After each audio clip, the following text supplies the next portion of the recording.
In a population of 313 million people, only 1% of the U.S. stake their claim as farmers. George Terrien did just that in 1950 when he planted his family tree on this 160-acre plot and began farming with his wife and 3 daughters. Potatoes and dairy at first, and then after 20 years she wanted to quit milking cows. So I put beef in and I sold the cows. And I went to work at Harnessvigger and raised beef. It was a good farm, so I wanted to stay in the family if it could. He was happy about today. It's still a good farm.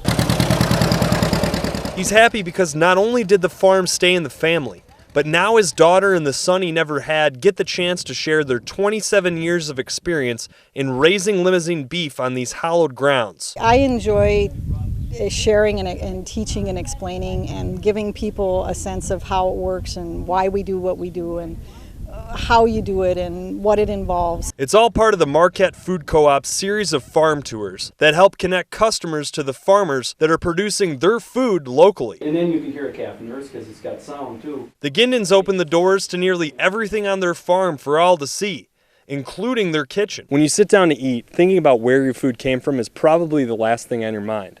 But after experiencing a farm tour like they have at the Gindens, it's hard to ignore the people, the time, and the effort that goes into each meal. There are people who are starting to not just say like, oh, let's go look at a farm, but where they feel in a way like, let's go look at our farm, where our beef comes from, that they felt like a lot of not just loyalty, but a lot of connection to what's happening here, because that's what they're feeding their families. I generally don't swear, but the cows bring it out real quick.